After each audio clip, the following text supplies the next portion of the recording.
All right, it is time to get this started. I am super excited, and I know everyone else that is logged in and is on this call today is excited as well. So welcome to a co-sponsored webinar with Shop-Ware, RepairPal, and ATI. The secret to gauging profitability in your shop. It's going to be presented by Chris Brower, Senior Instructor and Specialist. Next slide, Chris.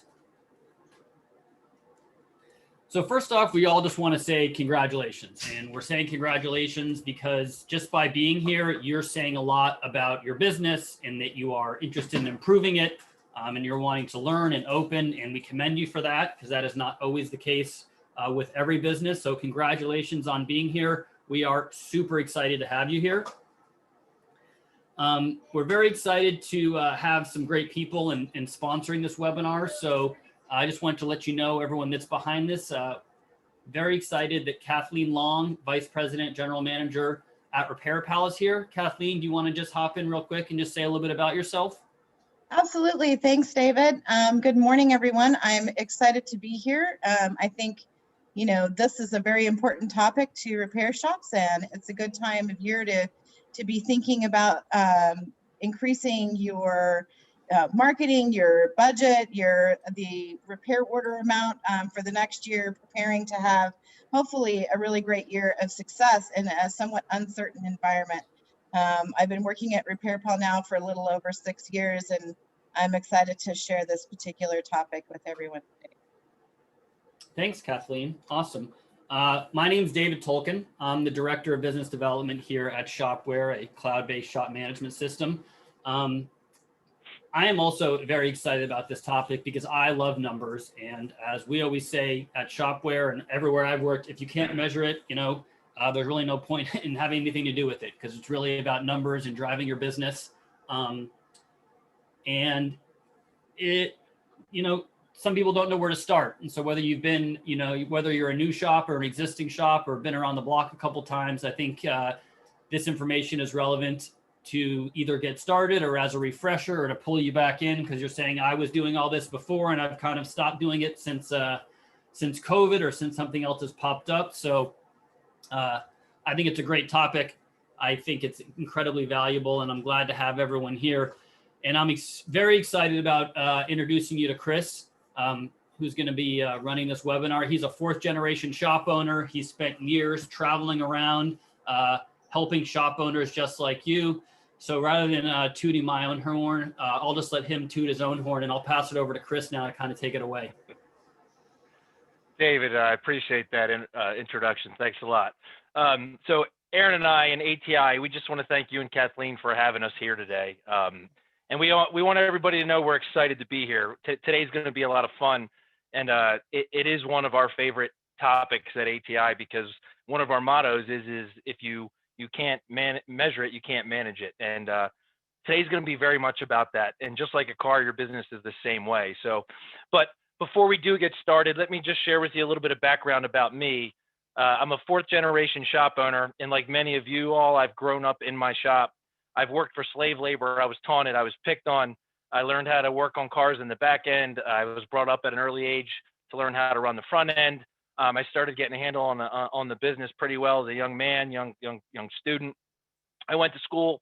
I got a business degree at York College of Pennsylvania, and with some further mentoring, I'm huge in coaches and mentors because they help us see things that we typically wouldn't, and then they put us in a position to be better.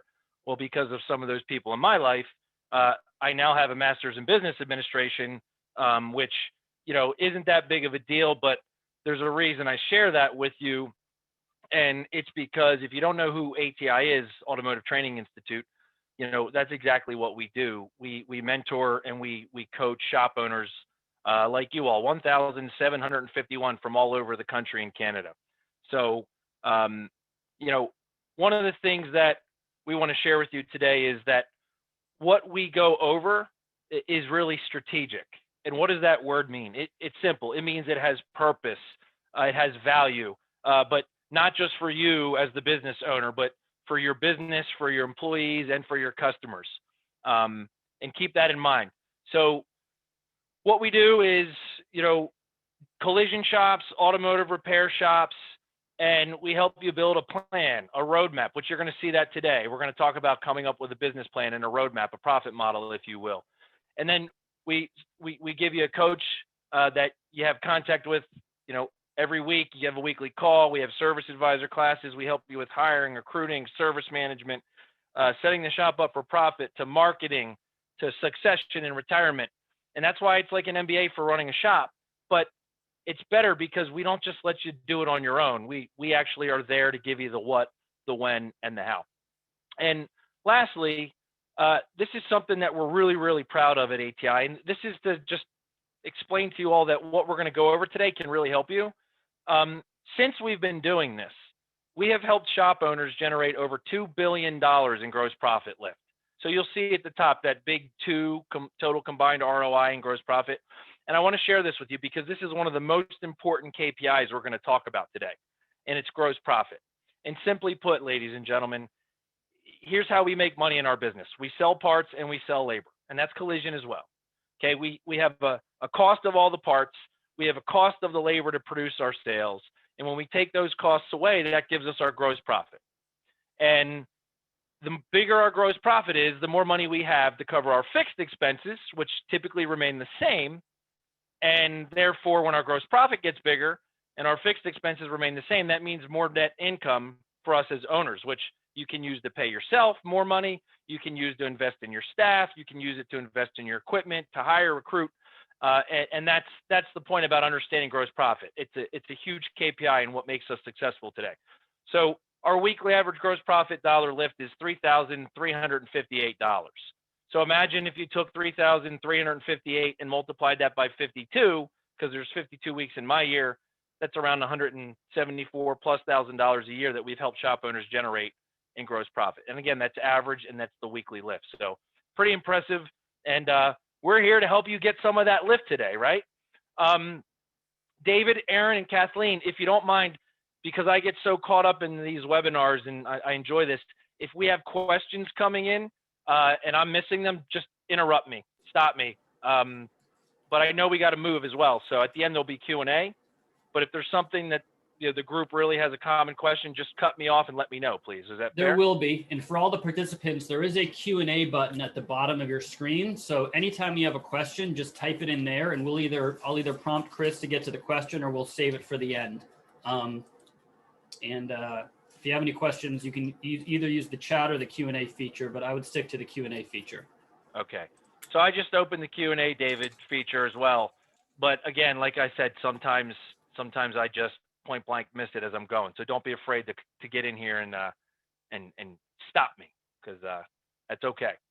All right, so let's get moving here. What is today all about? And a lot of us are car men and car women here, and here's the deal. Every shop owner needs the proper gauges to run his or her business effectively. So when it comes to a car, without fuel trims in place, we don't really know how the car is running. So when it comes to your business, without the KPIs, what does KPI mean? Key Performance Indicator. Okay, so we're gonna refer to KPIs, key performance indicators, as KPIs. So without KPIs, we don't really know how our business is running. And just like a car, and just like as a business owner, sometimes we can feel how we think the car is running or how we think the business is running, but without those measurements, we really don't know. And if you put this in the car terms, like, let's think of it this way. If you were going to take a trip, you're going to use a vehicle to get there, right? You're going to punch your address into the GPS. The GPS is going to tell you how to get there, all right? And you know where your final destination is going to be, but what you got to realize is that the car is going to be what gets you there, not the GPS. So if you punched in the directions of the GPS or the address and you didn't have a fuel gauge, or the odometer wasn't working, or you had no speedometer, no hot and cold gauge, how would that work out for you? How many of you would feel comfortable taking that car on the trip? And if most of you are thinking, I wouldn't be, well, I understand that. And most of us probably would get in another car. Then I always ask this question: why would we operate our business that way, which is our livelihood, if we're not measuring the right numbers? And one of my mentors said this to me once, and it really hit home. Operating your business or shop without KPIs, that's like getting in your car, okay, putting it in reverse, and using the rear view mirror only to drive the whole way home and nothing else. And that's why we're here today. And that's why Shop-Ware and RepairPal has had us here, because their systems are really good at tracking these numbers. And we're here to understand KPIs, what they mean, and how they affect your shop. So what are the KPIs we're going to talk about today? It's car count, all right? So first of all, there's about 60 KPIs in your business that affect it. But the 5 most important ones that we feel we can give you today that can really make a difference is car count. And the bottom line is there's a sweet spot of cars you guys need every single day coming through your shop. The second one is shop productivity by team and tech. We got to track both. But the bottom line is when it comes down to what you're doing, it's your team that's going to produce the results for your shop, not just one person. In a nutshell, that comes down to billable hours versus hours available. But don't get tricked by that, because there's so many things that affect those numbers. Then there's average repair order. So you got to optimize what's coming in the shop. Now, every shop is its own shop, and there's different types of shops. There's diesel shops, there's Euro shops, there's exotic car shops, there's GAR, which is general automotive repair shops. There's all different kinds. And yes, there's different demographics from good to bad. Well, I got to tell you, there's still a benchmark specific for your shop. And when you're achieving that benchmark, it's going to allow your shop to run smoothly. The fourth one is going to be gross sales. So we have to run our shop strategically by knowing what we need in sales every day, every week, every month, every year. But this is twofold, because we need to know what we need to produce in sales, but if we don't keep enough on what we're producing from our operation, then it won't matter. And that KPI is called gross profit. That's going to tell us the true profitability of your shop and where you're leaving money on the table. So those are going to be the 5 KPIs that we're going to establish today. We're going to show you, once we talk about them, how do we build a roadmap with these KPIs, and we're going to see that today. So what I'm going to do right now is I'm going to turn things back over to Kathleen from RepairPal, because she's going to present a poll to us. And Kathleen, the show is all yours for the poll. All right, great. And so what we would love to know, just to help us move forward with this webinar and get you the absolute best information, is how often are you as the shop owners tracking your KPIs on a regular basis? So give us a good honest answer here so we can help you get better. I don't track them at all, sometimes, but not nearly enough, half the time, more often than not, but I should be doing it more diligently, or all the time. If you'll go ahead and pop that in, you should see the polls button down at the bottom of your screen. And let us know how well you know your numbers and how often you're tracking your KPIs. Right, about half of you have voted, so we'll just give it another 30 seconds, see if we can get everyone else's data in here. This is always one of my favorite parts. I like to see what the group does compared to everyone else in the group and see if there's any commonalities. There usually is, but sometimes there isn't. And I'll close polling in about a second and you'll be able to see the results, Kathleen.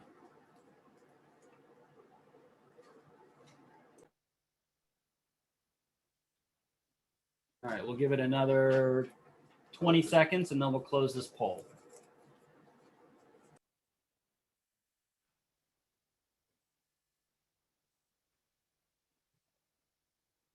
Righty. All right, so 38% of you said that you're tracking them all the time, which is phenomenal. You're still going to get a lot out of this webinar. We're still going to give you some ideas and make sure that all of the KPIs you're tracking are the ones that are going to lead you to optimal success.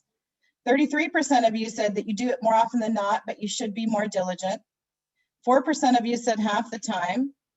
17% said sometimes, but not nearly enough. And 8% said that you don't track them at all. So it looks like for 2/3 of you, there's some improvement that we could help you make in how often that you're tracking. And for a little more than 1/3 of you, you're doing it all the time, but let's look at what you're tracking and make sure that you've got the KPIs that you need to drive your business to the greatest amount of success that you possibly can in the upcoming year. All right. Back to you, Chris. Yep. Thanks, David. Thanks, Kathleen. Hey, I gotta applaud everybody here. 38% of you said that you're tracking them all the time, and you can ask Aaron. We're doing these webinars quite a bit. That's a very rare commodity that high of a percentage of you are tracking the numbers. So beautiful, great job. So I just wanted to let you guys all know that. So what we're going to do now is we're going to start talking about these KPIs and what they mean. And for all of you that are tracking them all the time, maybe there's a better way to track them. We're going to find that out. And for some of you that want more help with tracking them, well, that's what this is about as well. So what is car count, everybody? What is car count? Well, you guys are like, well, what do you mean, Chris? We all know what car count is. Well, it's the number of cars or repair orders that are completed and billed out every day, per week, per month, per year. All right. Now you're probably wondering, what's the purpose of this picture right now? Why do you see this guy snoozing off in his office like life is good? Well, there's a reason. How many of you would like to be this guy when you're at work? How many of you would like to be this guy at work? And you guys can write responses in Q&A and say yes, no, if you would like to. But, or feel like this guy, because I got to tell you something. When you consistently get the number of cars coming in, the right number, it's going to lower your stress level. So when you think of car count, immediately think about your stress level and remind yourself that you want less stress. How many of you on here are stressed? Don't be afraid to say that you are, because as a shop owner, I know what it's like to be stressed and run the zoo and not know which way up or down is at the end of the day and you didn't get lunch. So I've been there. But establishing the sweet spot of cars is what we all need to do. And once that's established, that's going to be the first step in setting up your business for success. And what we got to then do is focus on the systems and processes and put them in place to make sure we make that car count happen. And some of you are probably thinking, how do you make car count happen? Well, believe it or not, there's a lot of things that we do internally that help us get control of the cars coming into our shop. Now, typically, if we don't have a sweet spot, one of two things is going to happen. You're not going to have enough cars, or you're going to have too many cars. So, and believe it or not, both of those scenarios can be equally just as bad, right? It's the truth. So let's just start quickly about not having enough cars. And we're not going to spend too much time on this, but obviously if we don't have enough cars, we can't make any money. So if we establish that you need more cars, here's what we're going to do first. We immediately focus on what we currently have. And that's the cars in front of you. Do a better job on the cars and try to increase frequency. Do good courtesy checks, do good preventative maintenance schedules, get your customers on board. And this is the least expensive, but also the most valuable approach to increasing your car count.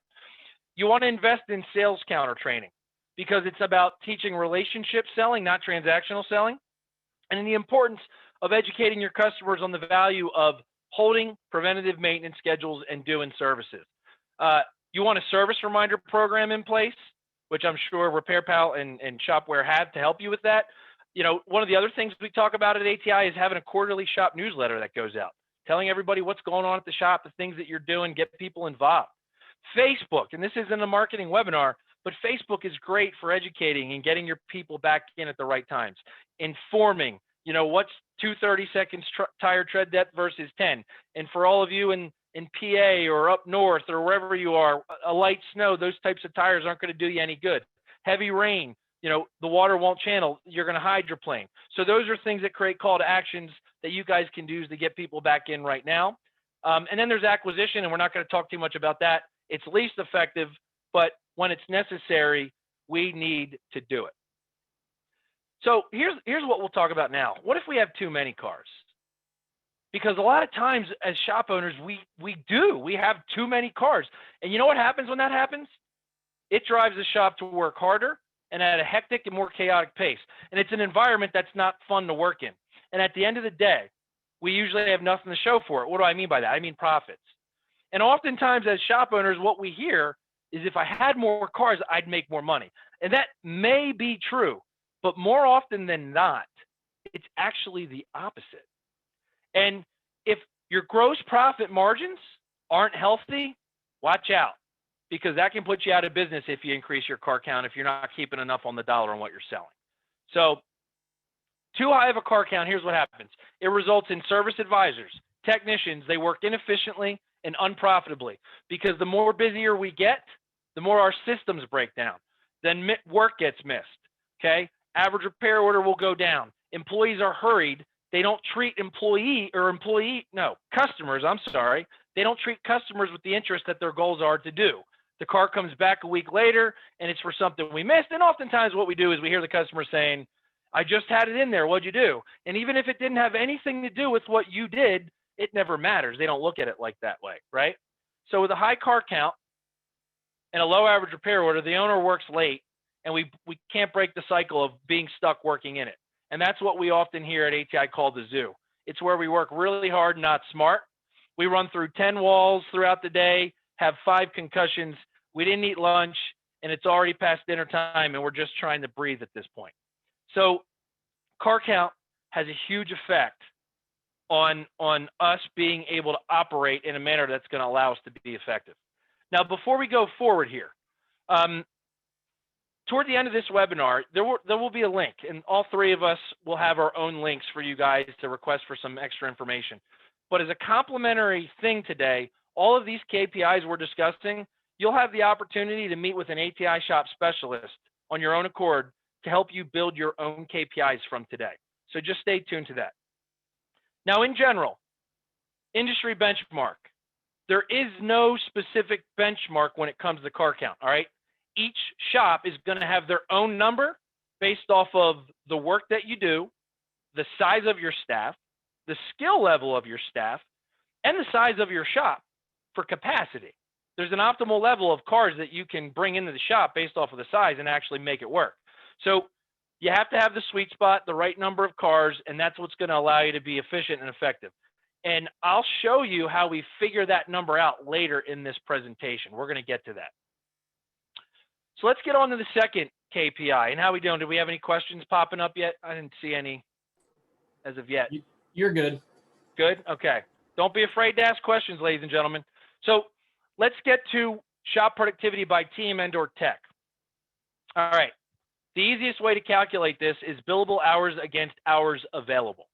So quick, easy math. For instance, a tech that worked 40 hours for the week, let's say they billed 30 hours. Well, if you take 30, which is what they billed, divided into how many hours they were available, which is 40, well, then that tech would have had a 75% shop productivity. All right, just take 30 into 40. And if you want to go another step, let's say that a shop has 3 techs available.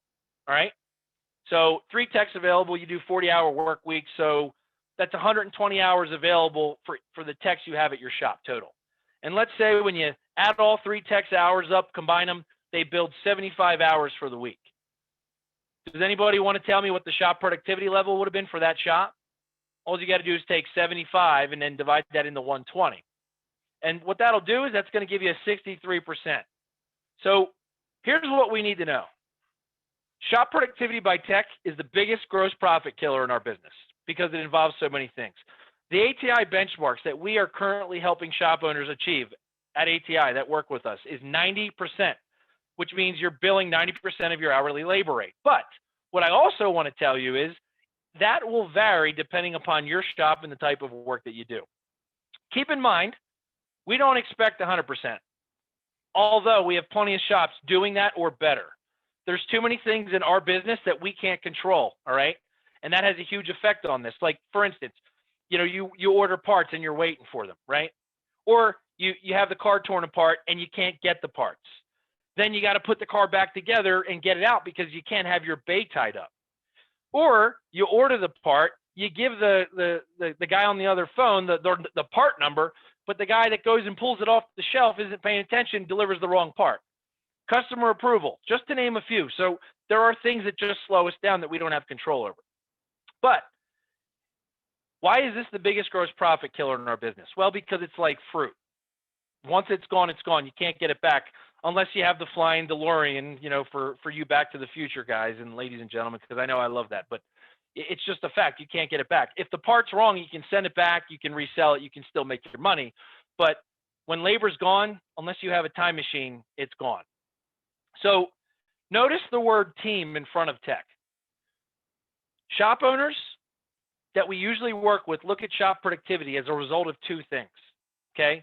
It's their tech's productivity levels, which is their ability to be working on cars. You can't be 100%. I mean, at some point, your tech's got to use the restroom. Sometimes they go grab a cup of coffee, and that's okay. So you can't be 100% productive when you're at work. Then there's the efficiency level, which is the skill level to beat a book time, which most A or B techs, well, they should. When you put everything in front of them, they should be able to beat an efficiency guide or even be better than it or be grouped with it. So if you're 85% productive and you're 115% efficient, combine the two, shop productivity would be at 100%. But if you look at a technician's shop productivity by just those two standards, that's a very dangerous way to calculate that, because your tech's productivity and efficiency is just a small part of the true equation. And this can demoralize your team if that's the only way you look at it. So we're going to talk about what does this KPI involve and who is partly, if more than not, responsible for it. Because your techs control productivity and efficiency, and that's it. But we got to create this thing called the team effect, all right? And your service advisors and the owner have a huge part in making this happen. Let's start off with the service advisors, okay? They have to have really good sales skills. They got to be able to handle all objections, right? I can get the part cheaper. How many times do we hear that a day? The exact same part. Why does it cost so much? Everything you could think of. They got to recognize the personality, eagles, owls, doves, peacocks, and play to the personality. And they got to be able to build relationships based off of the personalities as well. Sometimes that's really challenging to do. What else are your service advisors responsible for? Well, you've got car count. They're responsible for making sure they have the right number of cars coming in. They're also responsible for making sure they have the right mix of old and new cars coming in the shop. How about the mix of service and repair? Two different types of work. Repair is broken down things that are coming in. Service would be scheduled maintenance and courtesy check stuff to keep the car healthy. That is really important to running an efficient shop. And then you got to make sure that work distribution is getting done appropriately. Let me just take a look here. Okay. Close this out. So that's what the advisor is responsible for. But how about the shop owner? Because a lot of you are like, well, what is the shop owner responsible when it comes to all this? Well, you need to have the standard operating procedures like courtesy checks and factory scheduled maintenance in place, all right, to start scheduling effectively. You also have to have the right staffing model between A techs, B techs, and C techs. It involves the capacity of your shop. How many lifts? How many bays? How many flat spots? How many alignment racks? And how many bays are you assigning to each tech for them to use? Some may have more than others. Do you have enough upfront counter people to handle the back load? Typically, the front end is what bottlenecks the back end.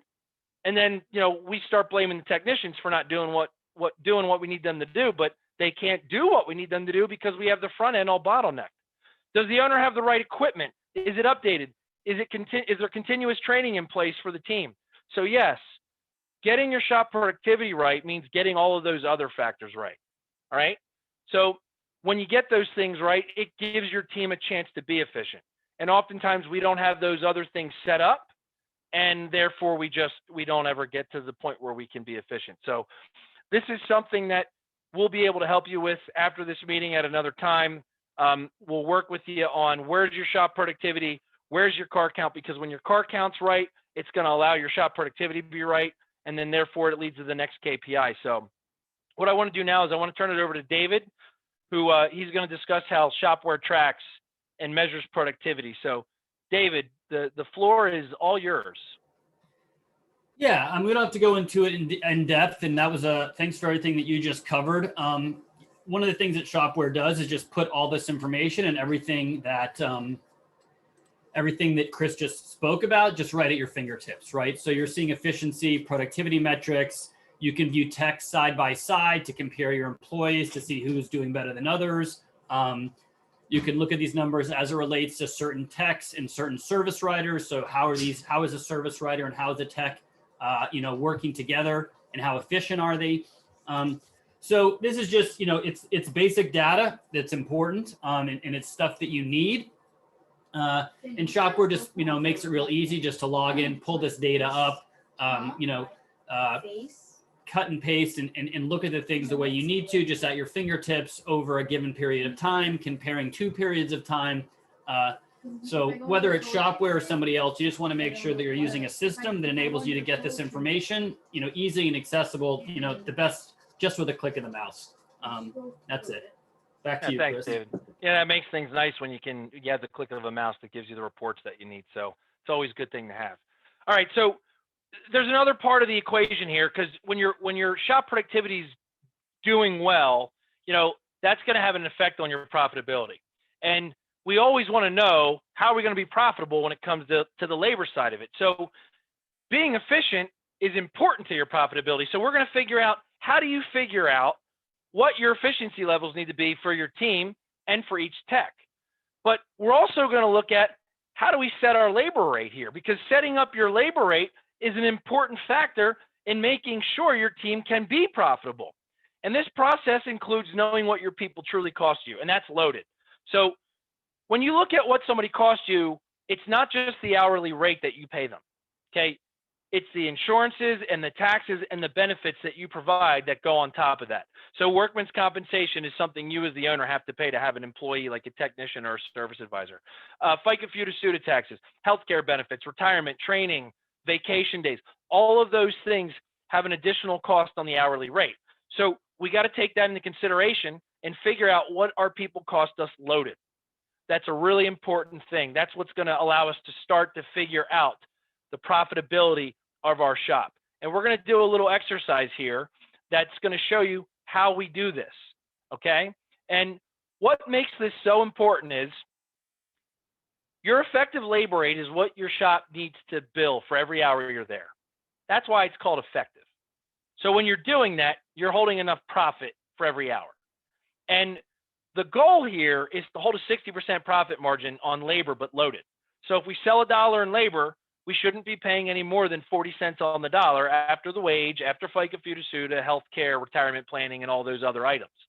So when we figure this out, let's figure out what this $25 an hour tech costs in truly loaded fashion. So everything gets broken down to an hourly rate. You're going to take your $25 an hour, all right? You're going to figure out workman's compensation and FICA FUTA SUTA percentages on that hourly rate, and you'll see to the right, it's $2.75, and it's $1.50 extra additional hourly costs. Over to the left, you see all the benefits. Now, we talk about hiring and recruiting and attracting and retaining.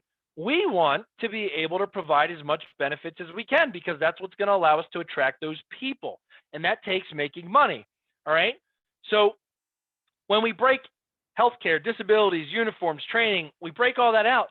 This $25 an hour tech really costs you $34.18. That's really important, because you need to know the loaded cost for this tech, but for all your other techs. And let's say we mentioned you want to hold a 60% profit margin. Well, it's really simple. The multiplier to get you to 60% is 2.5. What does that mean? Well, you take the loaded cost of $34.18, multiply that by 2.5. Guess what? That gives you $85.46. Really, really, really important. That means this tech needs to bill $86 an hour, basically. And as long as they're doing that, the shop owner is keeping 60 cents on the dollar to then cover around 30% of their fixed expenses, which is what we need in terms of profitability when it comes to labor. So we now know what the effective labor rate is and the goal for this tech. We need to figure this out for our team, the shop as a whole.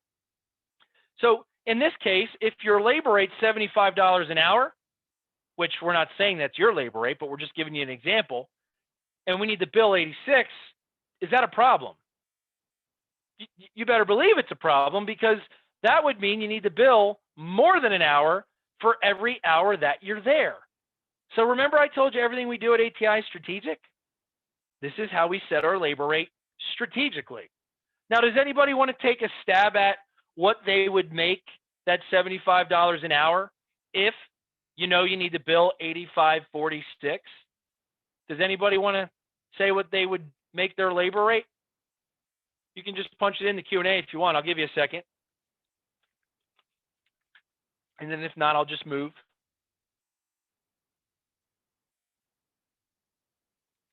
All right, for time purposes, I'll move on. So a lot of people would say we'd make it 86.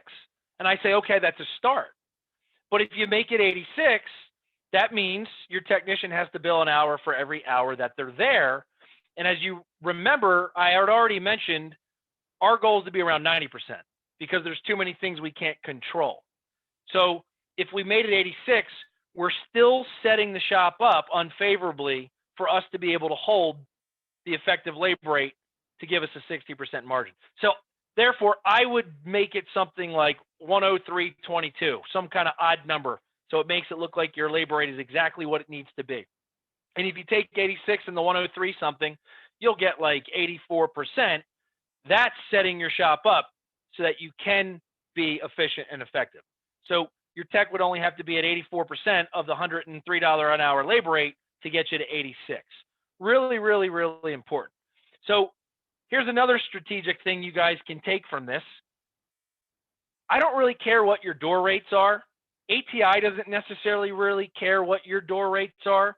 The goal is to bill what you need to bill to hold the margin we need. But all jobs aren't made equal, right? Or are they? I mean, if you think about it, is a brake job the same type of work as doing a wheel hub bearing or a ball joint? I mean, not really, right?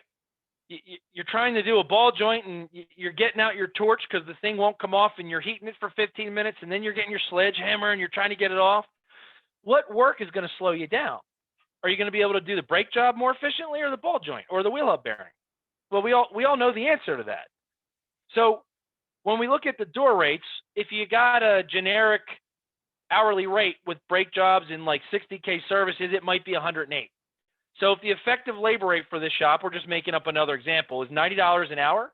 If you got to bill 90 an hour at the $108 an hour rate for normal jobs, that means the shop productivity would need to be at 84%. So what are we doing here, everybody? We're showing you how to figure out how to calculate what your shop productivity needs to actually be.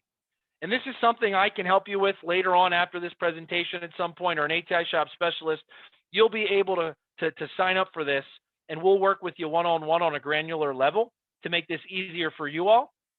But you know, that what I call bulwark, the brake or the wheel hub bearings and the ball joints and the brake lines, the labor rate goes up to 120 because you're not going to operate at the same efficiency rating.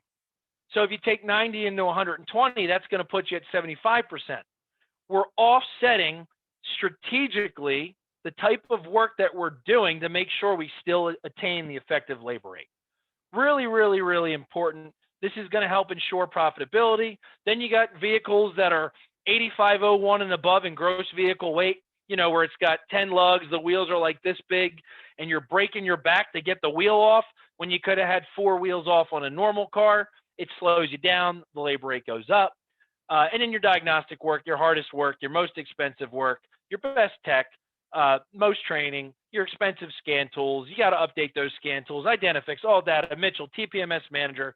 You're out of the box thinking. That's why in this case for the shop, it was $145 an hour. So all this is really, really important stuff and understanding about how to set the shop up so that you can run it efficiently. So I told you guys that you'll have an opportunity to set a time up with an ATI shop specialist. What we're going to do is these KPIs that we're building together right now, and it's going to get a little more complicated as we go further through. We're going to offer this complimentary for you on a granular level for your shop. And this is exactly what this is going to look like. We'll build this together and we'll do it through a Zoom. We'll look at the current condition of your shop, and there's some materials that we'll need to do it, but we'll talk about that later. We'll come up with your parts and labor sales. We'll figure out your car count through your RO system, your management programs. We'll look at parts to labor ratio. And then what we'll do is exactly what I'm doing today. We'll calculate the loaded costs of your shop, figure out what your shop costs loaded. We'll figure out what your effective labor rate is. We'll then look at your door rate and say, hey, is there something that we should be fixing here? You know, what strategic changes should we make? Should we leave it alone? Are there underlying factors that we need to talk about? Parts costs, we'll figure out what your parts margins are, your tire margins. And if you look down here at the bottom, you'll see profit model. Well, there are there's certain costs that should be around certain percentages of your sales that tell us a story about how the shop's running. Now, the percentage of costs are going to be different depending on what type of shop you are. We'll build shop productivity, we'll look at bay productivity, and we'll look at the profitability of the shop, labor margins, parts margins, and gross profit margins. And the most important part is to help you make some strategic changes from this webinar that are going to get your results. Part of that $3,358 a week that we're helping shop owners generate. So, and we'll email this to you when it's all done. But what I'm going to do right now is at this time, I'm going to turn it back over to David, and he's going to discuss some KPIs with Shop-Ware and some of that sort. So David, I'm going to pass this back to you on the analytics part, and you can take it from here. Yeah, thanks, Chris. And again, this is, I don't have anything rocket science wise to tell you, but just that, whatever sort of shop management system you're using, you really want to make sure that they have the ability to give you the reporting that you need, customized at the click of a fingertip. And so, Shop-Ware makes it really easy for you just to log in, click on ATI report, and have all of these numbers, your part sales, your labor revenue, your supply fees, total sales, parts discounts, sublets, all of these things. You have all of this data that's right there, and you should be using a system, and of course I'm privy to Shop-Ware, but you want to be using any system that can just make it so that you have access to that data, because it's your data, it's your intellectual property. You want to click to the next slide. I think there's one more slide on there. Yep. So, Shop-Ware just makes it easy for you to say, this is all of the data that I want to see in a custom report, and I want to log in every day and be able to click it and have access to it. So that if I need to make a decision or I need to see a particular number, I have the ability to do that. And so there's no reason that you should have a system where you have to export this data and put it in Excel and run a bunch of queries on it to get it. This day and age with the technology that exists, you should be able to literally get it just by logging in and clicking a button. Yeah, and David, I think that's a really great point. And to piggyback off of what David is saying about Shop-Ware and KPIs, well, as a shop owner and using something like this, it's a beautiful thing when you have the ability to couple clicks of the mouse, and it gives you 4 or 5 KPIs that, don't necessarily tell you what you're doing wrong or right, but it tells you whether or not you need to find out if something's not happening or you need to fix something. So, and it's just a good thing to have that. And, not all shop systems are made equal. It's just the truth. And there's no right or wrong systems. There's different systems out there for everybody, but having the ability to just couple clicks and boom, boom, boom, boom, it's just like having a scan tool that tells you right away how the car's doing. And, it's really smart for business. Yeah. My point really just is that you have so many things that you have to do on a daily basis as a shop owner, that crunching numbers and running data and running a bunch of reports that take a bunch of manual time and exporting things, like that's just ridiculous. And you shouldn't be having to do that at all. That should not be something that's on your daily list of things to do. Take your time, Dave. I just went to the next slide, but yeah, you're good. Keep going.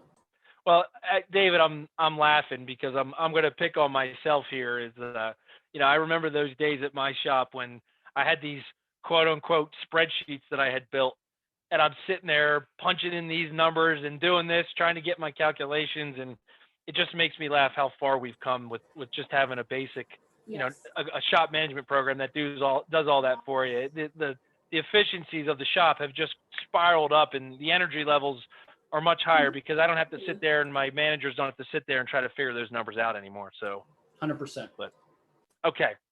All right. So let's get into our third KPI. Let's talk about average repair order. All right.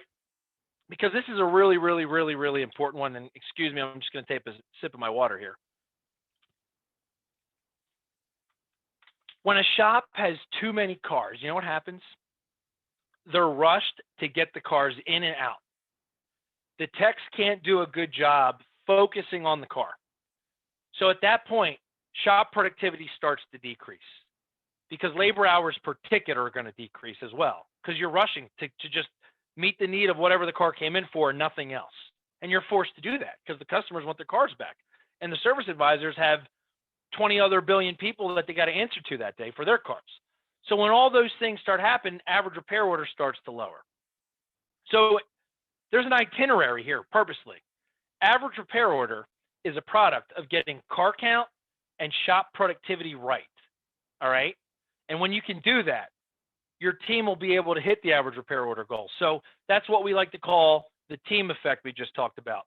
Your average repair order increases because a tech can book more hours on fewer cars, all right? They have more time to focus on each car versus getting them in, getting them out, rushing to get them out. They can do really good courtesy checks, which is something that we got to be doing today. DVIs as well, digital vehicle inspection. I mean, that's what a courtesy check is today. We can handle more factory scheduled maintenance that helps keep the car lasting longer and from being broken down on the side of the road. Those two SOPs, DVIs, courtesy checks, scheduled maintenance, they need to be ingrained into your culture.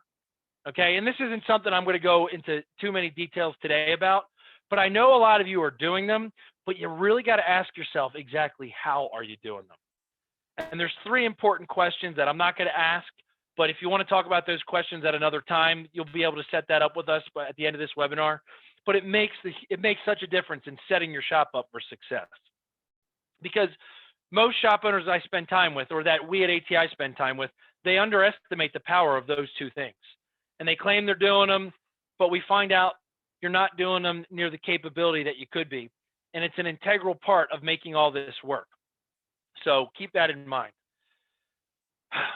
As ARO starts to go up, it's going to increase billable hours, it's going to increase part sales, and those courtesy checks and those preventative maintenance schedules, that type of work is higher efficiency work, not just on the labor side of it, but also on the part side, because when you're doing scheduled maintenance and service, okay, you're usually replacing things that aren't necessarily broken yet, but you're replacing them to keep the car healthy, like your engine filter, your cabin filter, a set of wiper blades that are really hard and about to, to crack, a fluid flush. Okay, those things have high margin on them. So not only is the labor efficiency better because it's that type of work, but when you have parts that cost you less, the multipliers are higher, and therefore the parts profits will actually help with the profitability, which also raises ARO. So all of these things coincide. And when we get car count right and average repair order starts going up, your service advisors aren't rushed, all right? They can spend more quality time with customers. They can provide better customer service levels, and the relationships that they're building will get stronger because they create value for these non-broken service items that the customer was not aware about. What does that mean? Well, it's keeping the car healthy and safe, all right? The bottom line is this: the shop benefits as a whole from the slowdown in traffic, and average repair order gets better, which when that happens, your sales will increase, which is going to be our next topic. Because when you multiply average repair order with car count, it's going to eventually get you the calculated sales volume that we need, that we're going to show you later on in this webinar. So there are several average repair order benchmarks in this industry. Now, it's important to note, you may have a different benchmark at your shop than the ones I'm about to say or list. And we can look at yours specifically, granularly, if you want to set that one-on-one with us up, because we'll know more about your shop and we'll be able to tell how your ARO looks and, could it be better? Is it great? What's affecting it? But here's just a few. General automotive repair shops, okay? All makes and models, all across the country and Canada, from worst demographic to the best demographic, all through the middle. A good ARO is 400 to 650. If you're a Euro shop, Mercedes, BMWs, okay, Audis, somewhere around 1,000 to 1,400. Again, terrible demographic, awesome demographic, all in the middle. If you're a diesel shop, well, that could all depend. Are you a diesel pickup truck shop? It could be 1,000 to 1,500. Or are you a diesel truck shop, heavy trucks, flatbeds, ambulances? It could be 1,800 to 2,500. So every shop owner will have a different ARO based off of the type of shop that you are and the demographic that you're in. Keep that in mind. We can help establish that for your shop specifically if you want, and that's how you'll get something out of this, definite. So here's what I want to do at this time as well. I want to turn things back over to Kathleen, and she's going to talk more about RepairPal and average repair order. So Kathleen, I'm giving you the floor. Awesome. So RepairPal helps with average repair order in 2 pretty important ways. One is that we drive mid to major mechanical repairs to the shops that participate in our program, both through our core website and through partner referrals. So these are going to be the more involved and specific repairs that help shops to increase their average repair order amount. So as you can see here on our core website, our average repair order amount that we're driving to shops is about $550, and our partner referrals are in excess of $850. The second thing that we do that helps to support a higher average repair order in your shop is our RepairPal estimator, which provides consumers with a fair price range for an auto repair. This helps shops to justify fair prices for these auto repairs that the labor rate and all of that we were talking about earlier. This helps to justify those fair prices as a third-party validations point. So you can use this for free on our website. It's repairpal.com/estimator. And we can also talk more about how you can integrate that with your shop and with your shop offering on your own website if you're a customer of RepairPal. Thanks, Kathleen, for that input. That's really good stuff. So then what we're going to do here is we'll move on to the next and fourth topic or KPI of today, and that's going to be gross sales. So here, everything is connected in your business. Everything. It's just a fact. Just like a car. All right.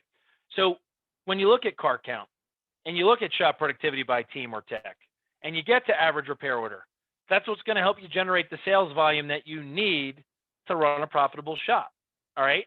And every shop needs to hit a certain sales volume every day, every week, every month, every year, enough money to cover all your expenses. Okay. All of them, operating and fixed. This way, you as the owner, you have enough left over to make all this stress and responsibility worthwhile, right? That's what this is about, right? Having a business so that it can make the money that you want it to make to provide the life that you want to provide. Well, there's a sales dollar amount we got to put to that. You can hold profit margins on every job that you do, but if you think about it, if you don't hit your sales goal, it won't matter. And that's why sales and gross profit go hand in hand. Now, keep that in mind, what I just said, because I'm going to give you an example of what I just said there in a minute or two. If you hit your sales volume and you don't hold your gross profit, it won't matter. If you are below your sales volume, but you hold gross profit on all the jobs you're doing, it still won't matter. Keep that in mind. That's why this is an important KPI. One without the other, between sales and gross profit, is no good. And before I can illustrate what I'm trying to tell you, I need to explain gross profit, the other side of the equation when it comes to sales. So let's do that right now. All right, so this is a question for you all. And you don't have to answer, but you can just think out loud if you want, or think in your head. But do you ever feel like no matter what you do, you can never get ahead? There's never enough money. There's never enough free time. Does anyone ever feel like that? Because it's a common thing if you do, so don't beat yourself up. But typically, the main culprit of those feelings is a weak gross profit.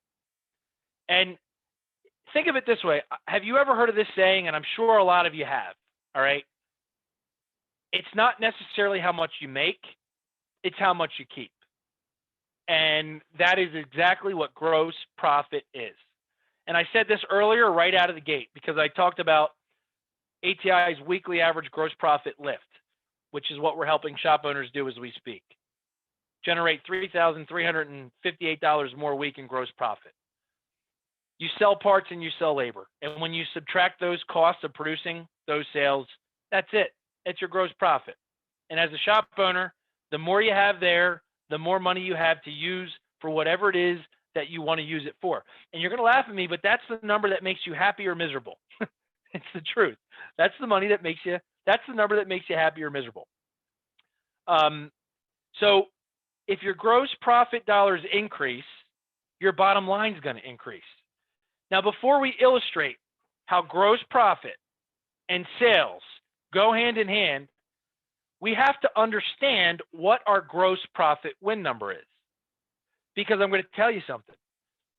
owning your business and having a business is all about achieving your gross profit win number. Because when you do that, you as the owner have achieved all your goals and you are very, very, very happy. So let's talk about what this gross profit win number is and what it entails. And don't forget, if you look at this and you say, this is, I get it, Chris, but I'm not exactly sure how I would figure this number out on my own. You don't have to worry about it, because at the end of the presentation, you'll have the ability to click on a link and we can help you do this in a one-on-one.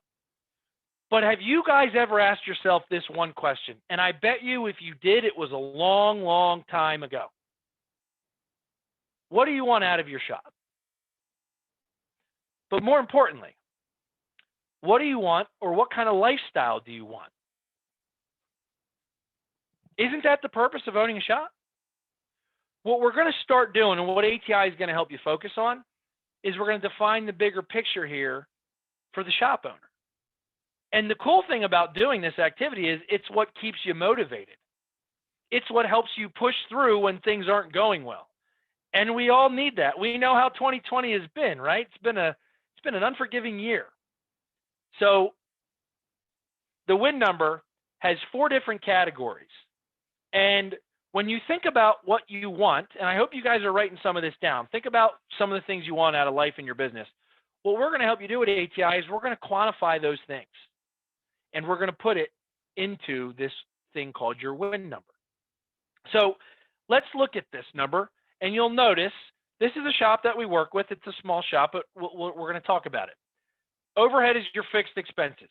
So if your gross profit equals your overhead, or $165,000, you have $0 in net income. You've broken even, right? And then we're not here to break even. I mean, that's just not what we're here to do. I hope that's not why we're here. Then you got to ask yourself, how much money do you want to make? Now, ladies and gentlemen, I really want you to consider a real professional income. Not what you'd be happy with, but think about, what do you actually want? And for this shop owner and his significant other, together, they wanted to generate about $170,000 a year. That's what they wanted. Fair number for 2 people that own a shop.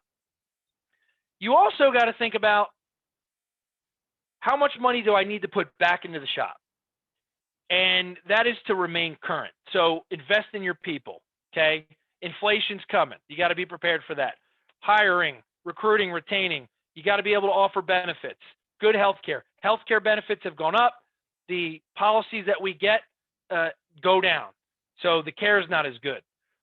Retirement, vacation, training, all of those things. If your lift breaks, you got to be able to repair it or fix it. If the roof starts leaking. So we'll figure out a budget that we need to be putting away. Now, the average shop owner needs to be putting $15,000 to $30,000 a year away.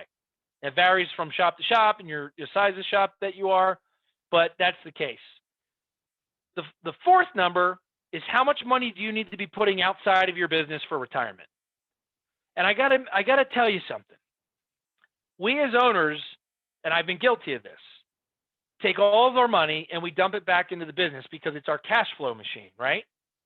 But I'll say this to you, depreciation is a terrible thing sometimes, because when it's all said and done, our businesses are typically never worth what we think they should be worth. And when it comes to your value, it's what a bank's going to really think, because they're going to be the one loaning someone money to buy your business. So it's a scary thing when we look at how it's valuated and what it's worth, which, by the way, that is something in our little one-on-one I've been talking about we're also going to do. We're going to evaluate your shop, and we'll show you exactly how that's done by a bank.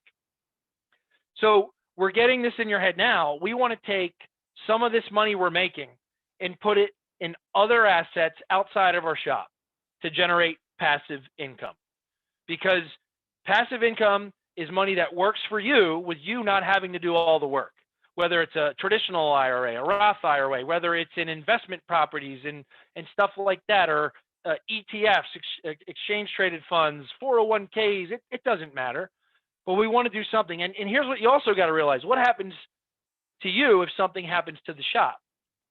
I don't know. Some of you might say that, well,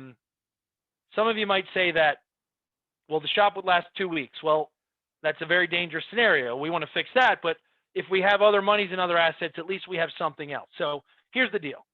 The bottom line is you add all those numbers up. That gives you what's called your gross profit win number. The ultimate goal of a shop owner is to achieve that number. Because if you think about it, if that's what you do, you've achieved all your goals and you've won. That's why we call it the win number. If you make $416,000 at the end of a year in gross profit, you're happy. And I got news for you, RepairPal and Shop-Ware probably can have that number somewhere calculated in there so that you can track it. I'm sure it can be done. And that is our goal, is to make sure we hit that win number. So everything that we do, all of the KPIs that we have are built to get us to this number. So now that I've explained that, we can now discuss my illustration on gross profit and sales and how they go hand in hand, and one without the other is no good. This is really important. Let's illustrate this. Let's say your gross sale dollar number has to be $10 a week. And these numbers are not real. They're just simple mathematical numbers so we can follow the principle behind it. Let's say you need $10 a week in sales. And let's say we look at the area you're in and the type of shop that you are, your parts margins and your labor margins, and we combine them. And we say this shop should at least yield a 50% gross profit margin. And the win number a week is $5. So our goal is at least $10, focus at 50% on each job, and we need $5 in gross profit, and we win. So let's just say we hit that. Simple math. $10 in sales, right, times 0.50, 50%. We have $5 in gross profit, right? We paid ourselves what we wanted to make. We put money back into the shop, and we put our money away for retirement outside of the shop. We're very, very, very happy. Now, let's take a look at it like this. Let's say we're short in sales, and let's say we hit $9, but all of the jobs we did that week, we did what we needed to do on those jobs, and we held 50% profit margin. Well, here's the problem. Take $9 and times that by 0.50. That's $4.50 in gross profit. Did we hit the gross profit win number, or did we fall short? It's obviously very clear we fell short. And if we fall short of the win number, well, then we didn't do what we needed to do to be successful, or what we wanted to do to be successful. And look, ladies and gentlemen, you could even do the math the other way. And I've got a calculator sitting right here, but let's say you hit $12 in your sales goal, which is above the 10 you need to hit. But let's say you only held a 36% profit margin. That means you have $4.32 in gross profit dollars. You still didn't hit the win number. So might seem simple, but it's a really important point that we all got to take in and really understand. Sales, gross profit, they're tied together hand in hand, and we got to focus on both. All right, so here's what we're going to do. We are going to run another poll here. So David, if you could run this poll, and we'll get everyone involved. Here's the poll, here's the question. What numbers or KPIs do you actually know and have calculated for your shop? So what numbers or KPIs do you actually know and have calculated for your shop? Do you know your break even? Do you know your gross profit win number? Do you know your average repair order? Do you know the sweet spot of cars coming in? Do you know what the shop productivity by tech needs to be? And what the loaded cost is and the effective labor rates? Because ladies and gentlemen, these numbers are going to tell you the story about what's going on in your shop. And it's the starting point for making positive changes, because it's going to tell us how we're doing and give us a performance. It's like a courtesy check, right? You go to the doctor, you're sick. He's going to check your pulse. He's going to listen to your heart rate. He's going to look in your nose. He's going to look in your ears. He's going to look in your mouth. He's going to take your blood pressure. And those KPIs just give him a quick idea on how the body is. Well, these KPIs give us a quick idea on how the shop's doing. So we have that running. We'll probably give it another 20 seconds, David? Another 20 seconds. Yep. Another 20 seconds. Okay.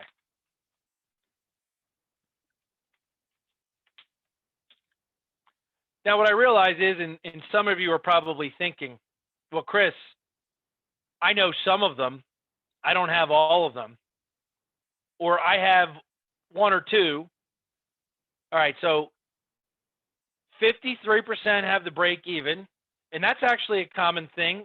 33 gross profit win number, 67% know their ARO, 87% have car count figured out, and 53% know shop productivity. So those are all results. Now, here's what'll be really interesting. I'm not questioning anybody here that they don't know their numbers, but what I would question, and it's just what I do, it's what we all do, it's for the right reasons. I would question, how did we get to those numbers? And here's the good thing. Why do I question that? It's not to challenge you in what you've done, but it's to show you what ATI does and then how it's done. And then you can take what I show you and ask yourself, did I do it this way? How did I come up with those numbers? And I got to tell you something. I've been in shops all over the country, across the country and in Canada. And when I sit down and I look at shop owners and their numbers, and then we sit down together and break down how we came to those calculations, it's usually very eye-opening. So let's just see what we got here. Let's close this out, David. I'm going to close this poll, and let's move on to this KPI business model thing.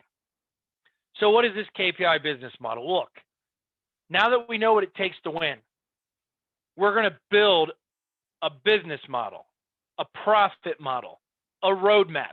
I like to call it a roadmap that's going to get you to the gross profit win number. It's going to involve all those KPIs we just talked about.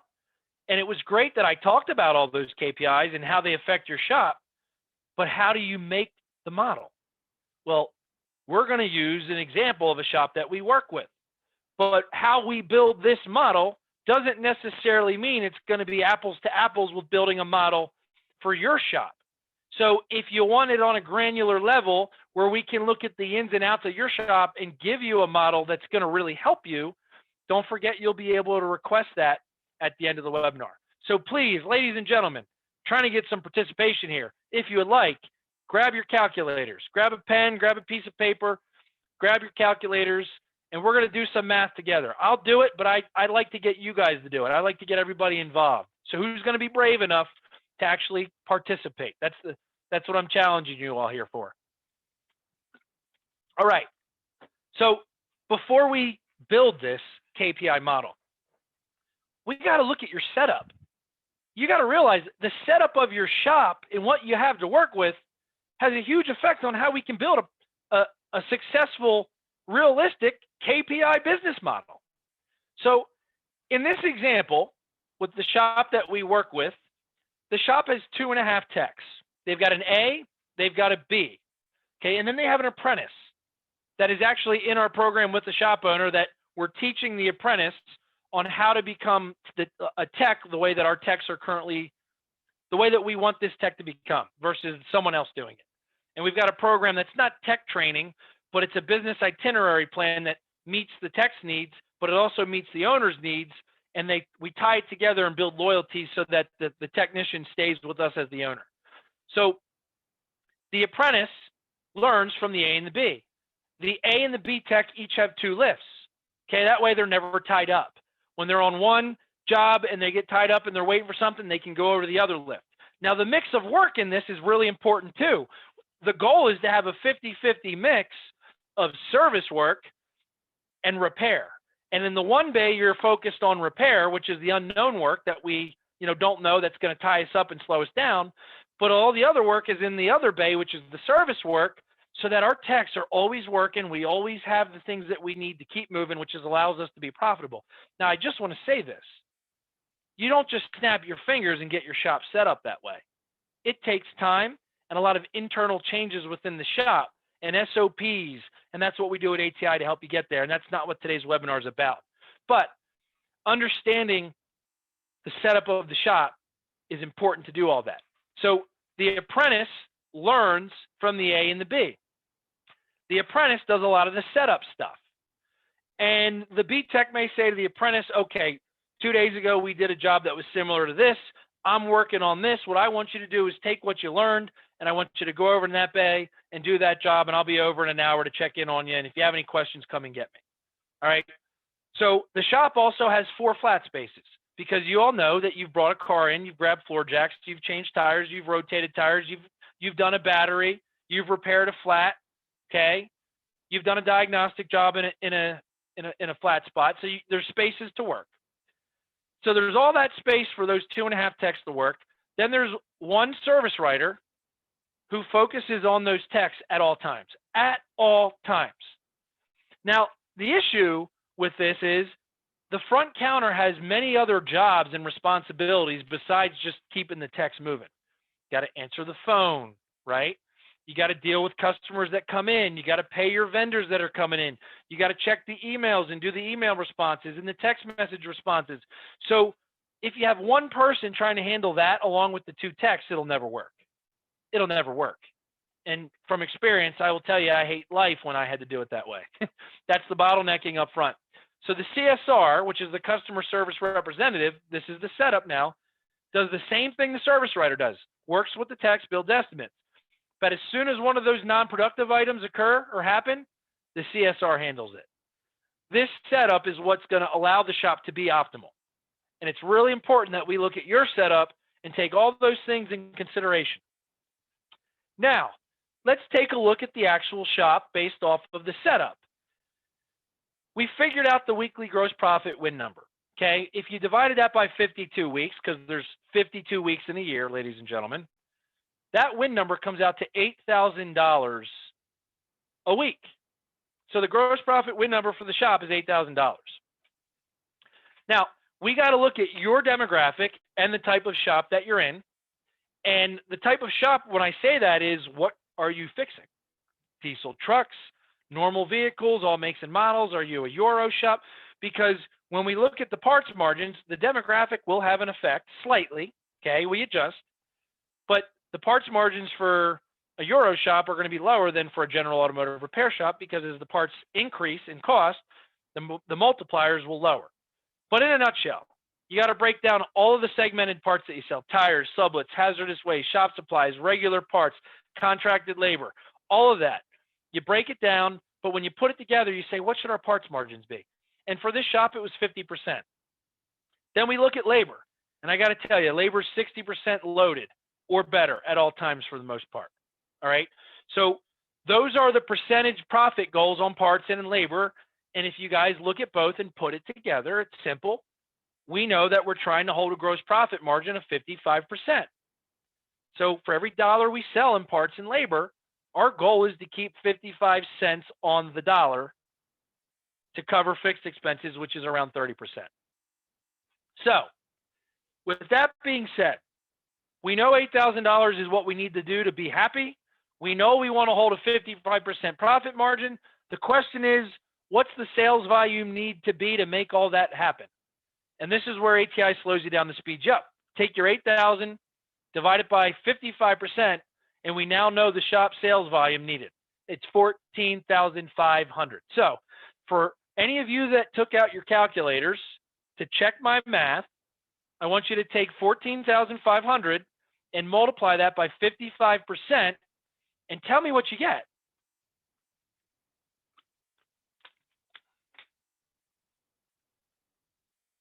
$8,000, right? And that's the win number. So as you can see, we hit our goal. And the win number is what we need to do to be successful. Now, if you look at this, we got to go a little bit further. You got to look back at the capacity of the shop, the setup of the shop, and you got to be like, all right, there's a certain amount of cars this shop's going to be able to handle, and we don't want to drive ourselves crazy, but we don't want to not have enough. Well, a key factor in that is, let's go to the type of shop that you are and the demographic you're in, and let's figure out a good average repair order based off of the work you do. And for this shop, we talked about general automotive repair from the worst demographic to a really good demographic is 400 to 650. And when it was all said and done, after looking at this shop, a good ARO would be 483.91. It's in that mark, which means 30 cars a day or a week, I apologize, build out and completed times 43.91. What does that get you? $14,500. So we're building these numbers and we're showing you how they're all tied in and how one affects the other. And They're really, really, really, really important. They're the fuel trims of the car. They're the identifix. You're using your scan tool to fix the business when it's off. Now, the effective labor rate for the shop's $90 an hour. All right.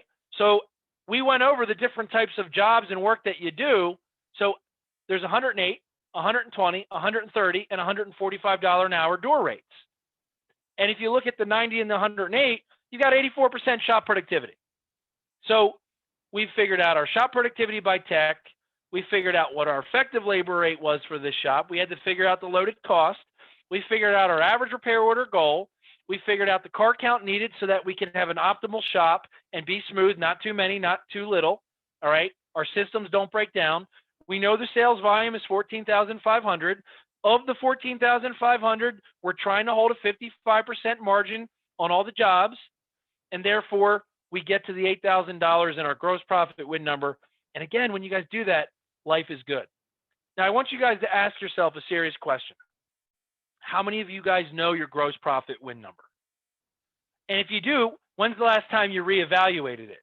Because a lot of things change over time. And your needs as in your personal life change, your needs as a business owner change. So this is a constant thing that we monitor. But this, my friends, is the roadmap to success. We need to define what success looks like, and that's what today's webinar was all about.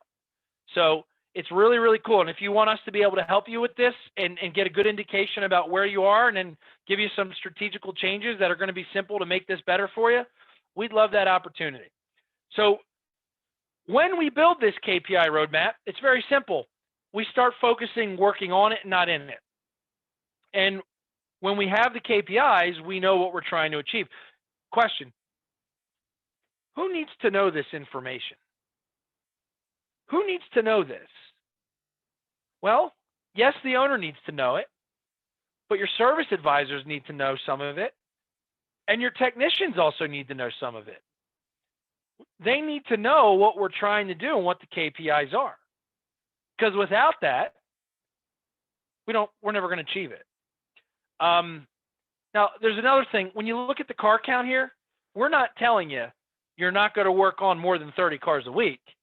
But what we are telling you is we got to make sure and focus on that we're getting 30 completed and built out a week at that ARO. So, some weeks will vary, the ups and downs. But for the most part, when we do this, we put systems in place to make this more consistent. And it takes time. So when we look at all this, all right, and we talk about, in summary here, what does this KPI business model do? What does this roadmap mean? Why does understanding these KPIs and how it affects our business, why is it so important? Well, I'm about to tell you, and I'm going to run out of fingers, okay?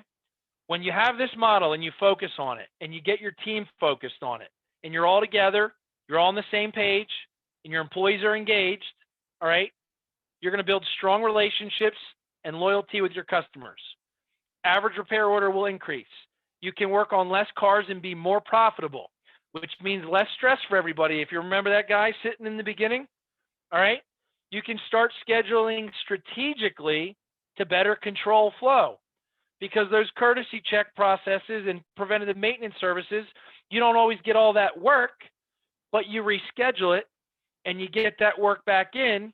And when you focus really hard on those processes and do it really, really well, you'll get half of the work coming in each day where you know what you're doing, and it's in and out work with all the other stuff that you got to do on a regular basis, which is the broken down repair things that you don't know what you're fixing, but you're doing courtesy checks on that and continuing the funnel over here. That's how you help control the schedule. Sales will increase. Your shop productivity will increase. Your parts margins will increase, because as I mentioned before, the more you get in billed labor, there's this thing called your parts to labor ratio. For every dollar you sell in labor, you should sell $1 in parts. Talk about that some other time. But if your shop productivity is getting better, it means you're billing more labor hours, which means you're going to bill more in parts because they follow. And if you're doing service work, your parts margins increase because the parts you're replacing aren't always broken. They're lower cost. You're keeping the car healthy. They have higher profit margins. Therefore, you can achieve your gross profit win number, or it makes it easier to do so. Car count, number 11, becomes more stable. less highs, less lows. Your techs and your writers have the ability to make more money because as the business becomes more efficient and more optimal, there's more left over. And as an owner, we're going to reward our people when we are doing better as a whole because it's a team effect, it's a team effort. You can now build and implement pay plans that will work because when the setup's right, your stretch goals are actually attainable. Like, unlike most other shops, they create these stretch goals and the setup's not even close and it's just never, ever attainable. Not only that, you have shop owners that are trying to revisit their comp plans all the time. The last thing you want to do is mess with a comp plan until you figure out this setup because that just scares people and derails them. All right. So your techs have the ability to make more money. You can implement a comp plan that'll actually work because stretch goals can be achieved. This will also allow the shop to provide better benefits, which creates a more attractive place to work, which helps with retaining, recruiting, and hiring other employees. So that's the beauty of what this can do for you and what it says about the shop. So ATI is offering this complimentary shop strategy session. Okay, what you see here on your screen, you're going to get this email to you. All right, and it's complimentary on behalf of Shop-Ware and RepairPal and ATI for attending this webinar. We're going to basically look at the courtesy check of your shop, and it's going to tell us where you are. We're going to walk you through it together. We're going to answer your questions, and the best part is we can help you make some strategic changes that are going to get you positive results now from the webinar. So really, really good. And as I mentioned, we'll send this over to you for your own reference so that you can have it. And of course, if you ever have any questions, you can always reach back out to us. So on the next slide, you will see that there's a complimentary link for you guys to register. So, but now before we get to Q&A, I'm going to kick this back over to either Kathleen or David, and then we'll jump into Q&A. And if you guys had some things you wanted to say here on Shop-Ware and RepairPal, and now's the time for you guys to do it, and then we'll take Q&As. Is that fair? Yeah, that sounds good. Thanks, Chris. That was awesome. Really enjoyed listening to it. I'm sure everyone else did. We haven't lost anyone yet, so we must be doing something right. But yeah, if you guys are interested, yeah, absolutely. That's good. If you're just taking a look at Shop-Ware, there's a link there. We'll post them in the chat and the Q&A too. If you haven't seen Shop-Ware, if you are on a non-cloud-based system, I would encourage you to check us out for sure. There is no reason that you should be operating on a desktop platform in this day and age with the technology that exists. So Shop-Ware is completely cloud-based shop management platform. We've got some amazing technologies that are in our system, including some that are actually under patent. We've got a built-in digital vehicle inspection. We've got amazing two-way customer communication, inventory management, incredible advanced analytics, which I kind of showed a little bit earlier, parts GP optimizer, definitely the shop management system of the future. So I encourage you to check it out. Go to the link there, which we'll post. Don't want to give you a huge commercial. That's not the point of the webinar, but do want you to take a look at it. If you haven't seen a demo of Shop-Ware, definitely something you want to put on your agenda for this week or next. And I'll let Kathleen talk a little bit about RepairPal and what they bring to the table. Thanks, David. Again, I don't want to take up a bunch of time. You guys have been great. But for more information, you can go to our landing page that allows you to schedule a demo or request more info. We have the best shops in the country listed on our website. And for these shops, we provide a variety of benefits, including fair price support, customer referrals, and of course, the repair referrals that we do have a pretty good ARO, as we mentioned earlier. So definitely in support of helping you to improve your metrics, both for car count, but car count for the right kind of cars in the upcoming year. Wonderful. And David, what I'll do is I'll brief everybody real quick on the ATI offer here as well. And again, thanks for having us here. And I would encourage everybody to take a look at everyone at Shop-Ware and RepairPal. They have some really, really good, exciting stuff that can really help you manage your shop. But if you look at the ATI slide here, or the part, it says www.autotraining.net/KPI. That's where you can request this complimentary shop strategy session. And just so y'all know, most likely it's going to be with me. So if you want the guy who's been smiling and talking all day about helping you with your shop in terms of your KPIs, you're going to get me. And unless we get 100 requests and I can't handle that load, but that would be really, really cool. And what this is going to be like is we're going to help you establish the things that we talked about today, or we're going to at least look at them, and we're going to establish what yours currently look like. And that's what's really cool about all this. You don't have to figure out how to do all this, how do we come up with these numbers. And what's really cool about RepairPal and Shop-Ware is that you can take these numbers and they can go into those systems, and you can then use them as a management tool as well. So all of these things are just great opportunities for you. And we just want to make sure that we're here to help you in any which way that we can. So we do coaching, we've got virtual assessments, and we do 20 group peer meetings where we group you with 19 other shop owners all over the country, where they're shop owners like you. Surround yourself with people you want to be like or that are better than you. And I don't mean better than you as a person, but when we do that, it makes us more successful. And that's why all three of us are here. We all want to be like each other. So that's about it for me. So David, what I'll do is I'll let you handle the questions, and I'll do my best to We've got answer. some questions coming in for sure. The first one was, if you had to pick only one KPI to follow, what would it be? Is there one that's most important? Whew. Well, that's a good question. And I do have an answer for it, but there's another side to that answer. So thanks for asking the question. And here's the deal. If I had to pick one to manipulate it and get it, it would be gross profit dollars. And notice gross profit win number dollars. I didn't say gross profit margin percentage. I'm not talking about the percentage we're trying to hold. That's a KPI. But I'm talking about the gross profit dollar win number that we need to be successful. Because think about this, percentages don't pay your bills and allow you to do the things that you want. It takes dollars. So developing your KPI business model is all about achieving what the owner wants for their business and for their personal life. And if you remember, that's exactly what the win number is. We quantify your goals, which we don't often do as shop owners because we're busy running the shop, and we have family, and we have kids, and we got extracurricular activities, and we got customers on our tails and our employees, and there's always something wrong. So there's no doubt that I guess the most important one to me and to you would be gross profit. But here's what you also have to realize. The last thing about this question is you wanted me to pick one. And I did say gross profit dollars, but I would need a magic wand to do that, because the only way you're getting to the gross profit win number is by getting all the other KPIs that we discussed about that webinar. So this was actually a really, really good question, because it's twofold.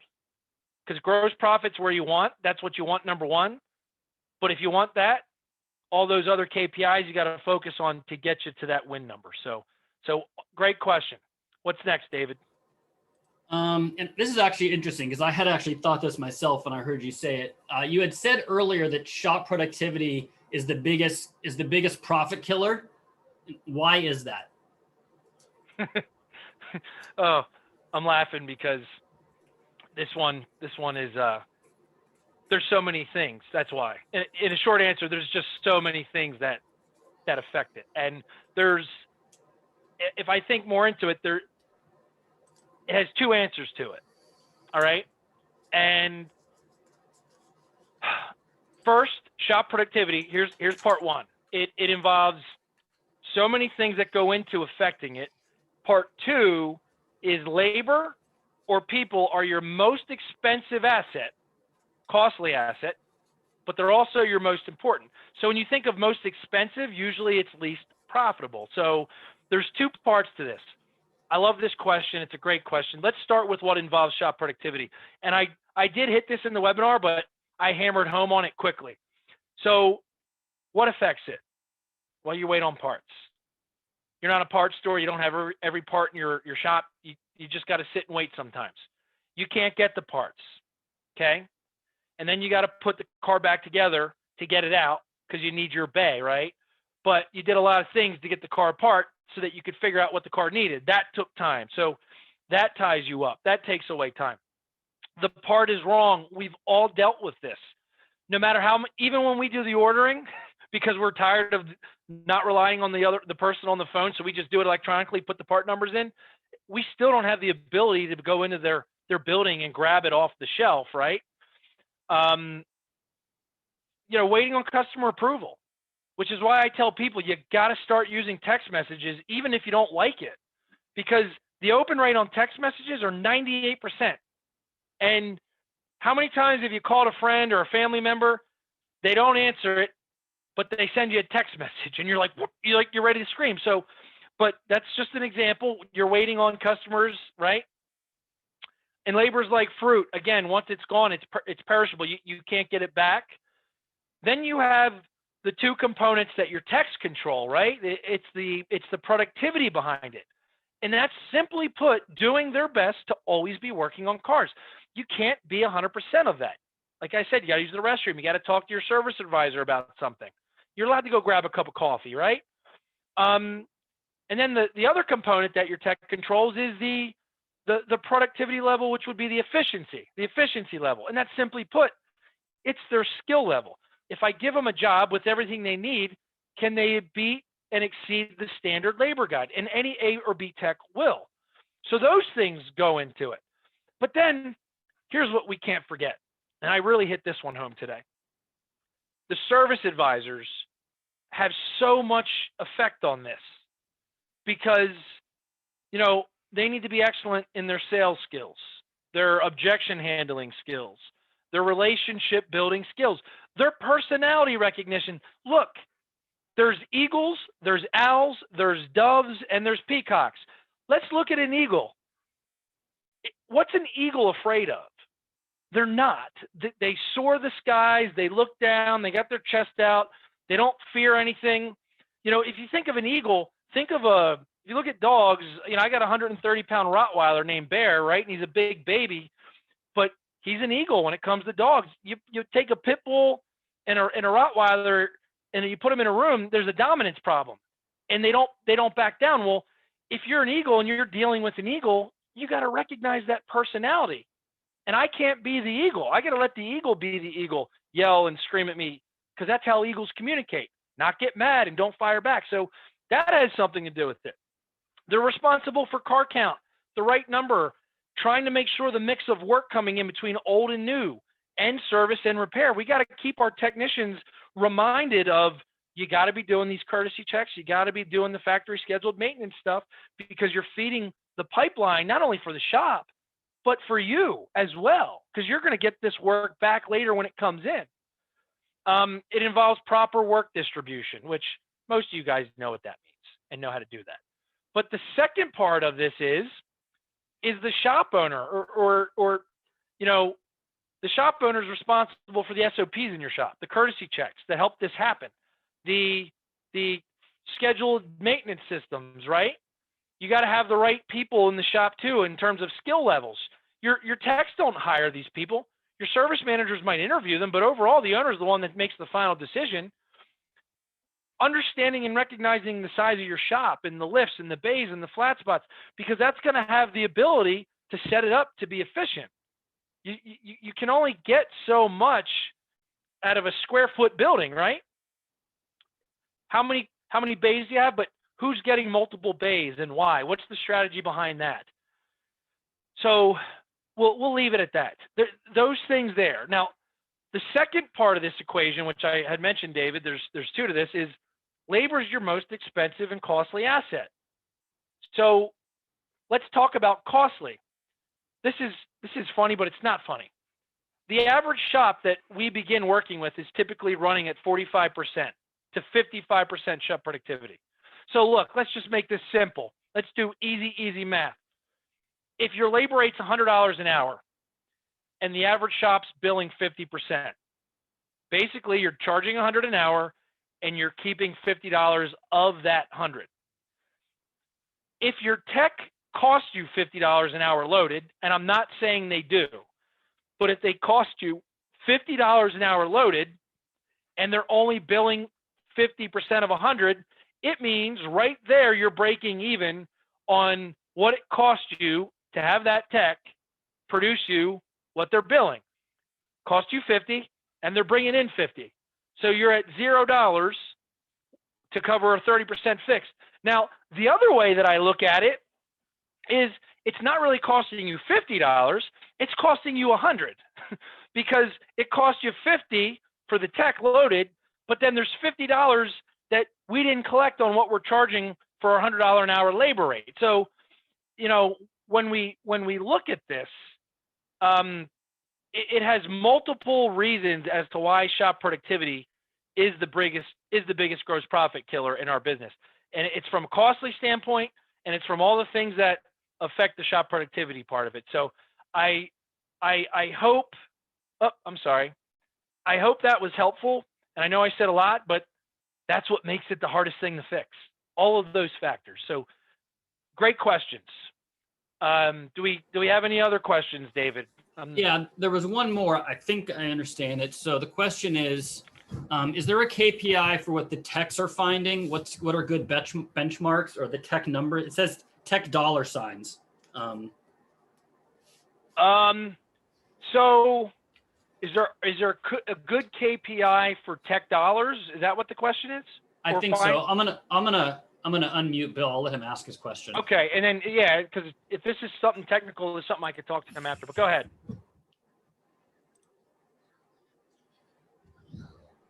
All right, Bill, you should be able to talk. Looks like he's still muted. But I think I understand what he's asking.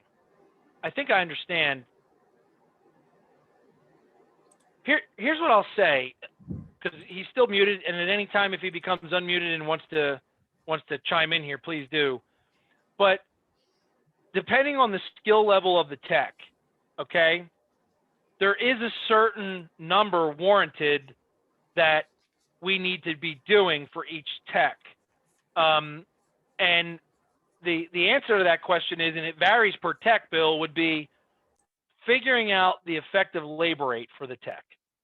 So, you know, one of the activities I had mentioned that we would do in the one-on-one together is we got to take the loaded cost of your people producing the sales that are in your shop. So if you have a tech, we take their hourly rate, we'll take their loaded expenses, FICA, FUTA, SUTA, taxes, workman's compensation, all the benefits being provided. And if they're 20 an hour, we find out they really cost us 30. So that would be the loaded cost. So how do we figure out the dollars we need? It's simple. We want to hold a 60% labor margin, keep 60 cents on the dollar for every dollar they sell. To do that, you take what they cost times 2.5. It's the multiplier that just gets you to 60. So 20 times 2.5 is $50 an hour. I should have done that in my head, but you know, pick on me all you want. So the effective labor rate for that tech would be $50 an hour. Now that's low math. Like that was quick math. That's a low number.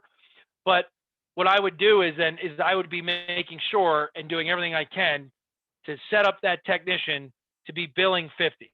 Now there's, how do we put that in front of them? Well, the work distribution to what we're giving that technician will have a matter of fact to that. And this may be a silly example, but you're not going to, let's just say the effective labor rate's 90 an hour. Let's talk about an effective labor rate on an A tech. Let's say we need them to bill 90 an hour. Well, I'd be screaming and yelling if I'm constantly giving my A tech a brake job and an oil change, because that's not what he's there for. Okay. I need that person to be doing other types of work that he can handle, where he can hold his effective labor rate because he's got the skill level to do it. All right. So work distribution has a huge factor in being able to allow that technician to find the work, because if that work doesn't get sent to that A tech and it gets sent to another tech that's a B tech, well, they're definitely going to struggle trying to achieve their effective labor rate. So also, Bill, what we would do too is we could look at labor hours to define the dollar amount a month, a week, a day, because we could say, look, we figured out the efficiency rate by taking their effective labor rate, 90. Divide that into, let's just say the regular labor rate's 110. They need to be 82%. So they need to be 82% efficient to achieve what we need them to achieve. So you could take your labor rate times 40 hours a week, if that's how many hours you're working, and let's just say it's $100 an hour. That would be 40 hours. That's $4,000 times 0.82. Well, the number you would need that tech is $3,280. So I hope that answered your question. And if it didn't, what you can do is just click on that link, because then I'll make sure we can go in the depth about what you were trying to find out. But I think that's what you were looking for. Do we have any other questions? That's it for now. Okay.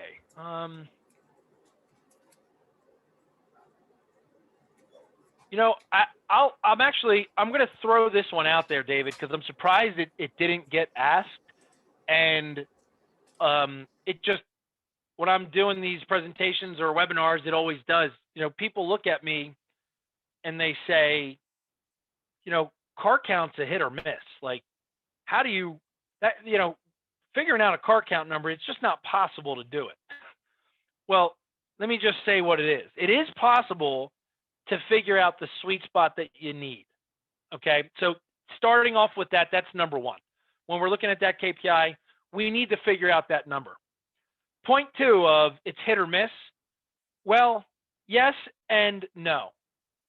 We all understand that we're the doctor's office, we are the emergency room, and we're actually the hospital that has scheduled open heart surgeries. So, you know, if you're a hospital and you've got all these scheduled surgeries, you still have this thing called the emergency room, where somebody comes in, is in critical care, that might need to get thrown up into a surgery before a scheduled surgery that was scheduled. And so hospitals are similar, just like our business is similar to theirs. Our car count's never perfect, okay? Nothing in our business is perfect. Nothing in our life is perfect. But by having the KPI and at least working towards it, you will get much, much closer with a goal and an achievement in mind than just winging it. So some days you may hit 30 on the mark for the week. Some weeks you might be at 40 and your ARO might be a little bit lower. Some weeks you might be at 25, but your ARO is higher, and it all works out. Without that focus on the goal, that balance that I just talked about is never achieved. So I wanted to share that with you because it's a good one to point out in terms of how do you actually get control of car count? Well, you never really do 100%. But one of the things that we do at ATI is that we make sure that we put in systems up front and out back. So that, and out back, I mean the techs, up front, I mean your writers and managers. And, you know, this doesn't all happen overnight, but literally, how do we sell diagnostic work? How do we prep a work ticket? How do we answer a call? How do we deal with a new customer? How does a tech do a courtesy check? How does a tech do a state inspection, which is different than a courtesy check? How does the tech diagnose a vehicle? You know, all of those little SOPs, believe it or not, once they start to get built in and accumulate, the snowball effect can occur for the scheduling to get better control of it. And it's a hard thing to fathom, but it's really important not to give in and not give up on focusing on that. So that was just one that I thought of that somebody didn't ask, and usually it's asked. But anything else, or does it look like that's about it? Looks like that's it for now, Chris. Obviously, if anybody has any questions, the links are up there. They're in the chat. You know, I'm sure if you have any questions about anything, RepairPal, Shop-Ware, ATI, anything basic, you know, then you can feel free to reach out to any of us via those links. Wonderful. But otherwise, Kathleen, any closing thoughts? Nope. I would just say, you know, obviously we're all here to help. We want shops to be as successful as possible. So, you know, let us know what we can do for you. David and Kathleen, just from everyone at ATI, we want to thank you for having us here.